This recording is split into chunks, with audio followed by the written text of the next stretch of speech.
ইরানের বিভিন্ন স্থাপনায় হামলা করেছে ইসরায়েল ও যুক্তরাষ্ট্র। এই বিষয়ে আরও জানাতে আমাদের সাথে বার্তা কক্ষ থেকে সরাসরি যুক্ত হচ্ছেন ইউনুস রাজু। আমরা যেমনটি জানি যে ইরানের বিভিন্ন স্থানে যুক্তরাষ্ট্র এবং ইসরায়েল যৌথ হামলা চালিয়েছে এবং খামেনির বাসভবন সহ কিন্তু 30টি টার্গেটে গোলা বর্ষণ হয়েছে। গণমাধ্যম এখন পর্যন্ত কি জানিয়েছে এই হামলা নিয়ে? প্রথমে জানিয়ে রাখি, আসলে সব আশঙ্কায় কিন্তু সত্যি করে হামলা চালিয়েছে আজকে তেহরানে ইসরায়েল এবং মার্কিন যুক্তরাষ্ট্র যে যৌথভাবে হামলাটি চালিয়েছে।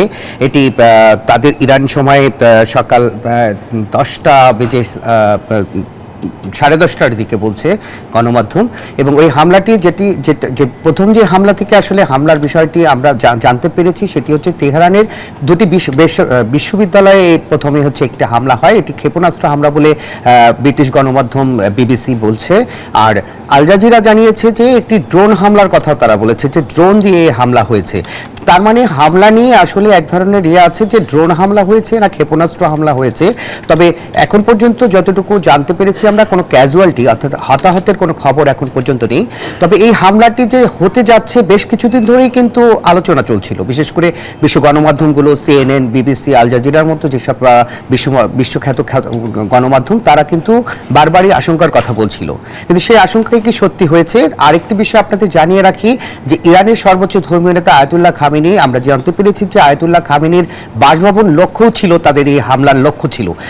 তবে ইরান বলছে, ইরানের সরকারের তরফ থেকে জানানো হয়েছে যে সর্বোচ্চ ধর্মীয় নেতা আয়াতুল্লাহ খামেনিকে নিরাপদ স্থানে সরিয়ে নেওয়া হয়েছে।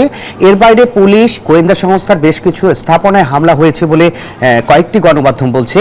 এবং এরপর থেকেই জরুরি অবস্থা জারি করেছে ইসরায়েল তার মানে পাল্টা হামলার শঙ্কায় তারা হচ্ছে জরুরি অবস্থা ঘোষণা করেছে তাদের বিভিন্ন স্থাপনা ঘিরে। আর ইরান কিন্তু এই ঘটনার পর থেকে তারা কিন্তু ঘোষণা দিয়েছে যে তারা কঠোর এবং মোক্ষম সময় জবাব দেবে। এবং সেই হামলার এখন কিন্তু একটা শঙ্কা তৈরি হয়েছে, তাহলে কি ইসরায়েল ইরান আরেকটি যুদ্ধের দিকে এগিয়ে যাচ্ছে? এমন শঙ্কা কিন্তু বিশ্ব গণমাধ্যমগুলোতে বলা হচ্ছে। এর আগে আপনাদেরকে একটু জানিয়ে রাখি, সবশেষ কিন্তু 2024 সালে জুনে কিন্তু যখন ইসমাইল হানিয়াকে হত্যা করা হয়, ইসরায়েলি হামলায় নিহত হন, তারপর থেকে কিন্তু ইরানকে বেশ কয়েকবারই কিন্তু তাদের প্রেসিডেন্টকে হারাতে হয়েছে, তারপরে বিভিন্ন সামরিক স্থাপনা। এবং 24-এর এই হামলার পর থেকে কিন্তু মনে হচ্ছিল এই বুঝি যুদ্ধ থেমে যাচ্ছে, আর হয়তো যুদ্ধ হবে না। আলোচনা চেষ্টা চলছিল, কিন্তু আলোচনা আসলে শেষ পর্যন্ত ভেস্তেই গেল এবং হামলা করলো ইরানে। এই ছিল এখনকার মতো।